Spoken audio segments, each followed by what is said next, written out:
అందరికీ నమస్కారం అండి. నా పేరు డాక్టర్ గీతాంజలి నరేష్. నేను consultant urologist in Anjali kidney care hospital, Balasamudram, Hanamkonda. కొన్ని రోజుల క్రితం మన దగ్గరికి ఒక 7 ఇయర్స్ పాప ఏంటంటే తనకి మూత్రం అనేది తెలియకుండా పడిపోతుందన్నట్టు. యూజువల్‌గా చిన్నపిల్లలకి నైట్ టైమ్ బెడ్ వెట్టింగ్ చేయడం అనేది అలవాటుగా ఉంటుంది. కానీ తినకేంటంటే డే టైమ్‌లో కూడా తనకు తెలియకుండానే మూత్రం కంటిన్యూస్‌గా వెట్టింగ్ అవుతూనే ఉండే అన్నట్టు. సో వాళ్ళు మొత్తం హాస్పిటల్స్, హైదరాబాద్‌లో కార్పొరేట్ హాస్పిటల్స్ అన్నీ తిరిగి చివరికి మన దగ్గరకొచ్చారు. సో అన్ని టెస్టులు చేయంగా తనకి ఉన్న ప్రాబ్లమ్ ఏంటి అంటే యూజువల్‌గా ఎక్టోపిక్ యూరెటర్ అంటారన్నట్టు దీన్ని. ఎక్టోపిక్ యూరెటర్ అంటే ఏంటంటే కిడ్నీ నుంచి వచ్చే మూత్రనాళం అనేది యూజువల్‌గా అయితే మనకు నార్మల్‌గా మూత్రం సంచిలోకి ఓపెన్ అవుతుంది. కానీ ఈ పాపకున్న కండిషన్ ఏందంటే మూత్రనాళం అనేది మూత్రం సంచిలోకి కాకుండా మూత్రం సంచి నుంచి యూరిన్ని బయటకు తీసుకొచ్చే నాళం ఉంటుంది, దాన్ని యురెత్రా అంటారు. ఆ యురెత్రాలోకి ఓపెన్ కావడం వల్ల కంటిన్యూస్గా యూరిన్ అనేది ఆగకుండా బయటకు వెళ్ళిపోతున్నట్టు.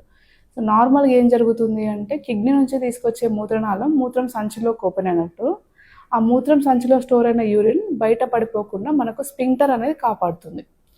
కానీ ఈ ఎక్టోపిక్ యూరెటర్ ఉన్న కండిషన్‌లో ఏందంటే ఆ స్పింక్టర్‌కి బయట యూరిన్ అనేది కంటిన్యూస్‌గా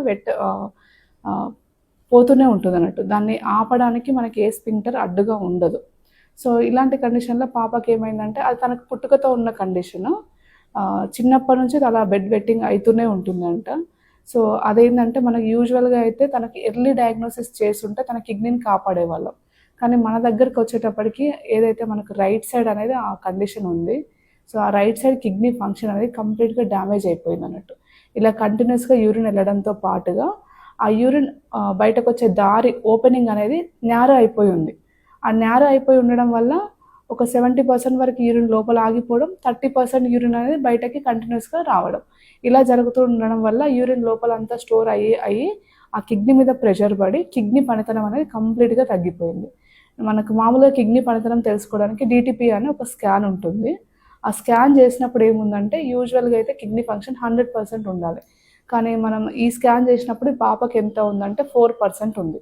సో అట్లాంటి కండిషన్‌లో యూజువల్‌గా మనం చేయాల్సిన చికిత్స వచ్చేసి ఆ రైట్ సైడ్ ఏదైతే కిడ్నీ ఉందో ఆ ఫంక్షన్ చేయని కిడ్నీని తొలగించడం వల్ల ఆ పాపకి ఆ కండిషన్ నుంచి పూర్తి విముక్తిని కలిగించవచ్చు. సో ఆ పాపను మనం డయాగ్నోసిస్ చేసినప్పుడు వాళ్ళ పేరెంట్స్‌కి అంతా ఎక్స్‌ప్లెయిన్ చేస్తే వాళ్ళు విల్లింగ్ ఉండే సర్జరీకి.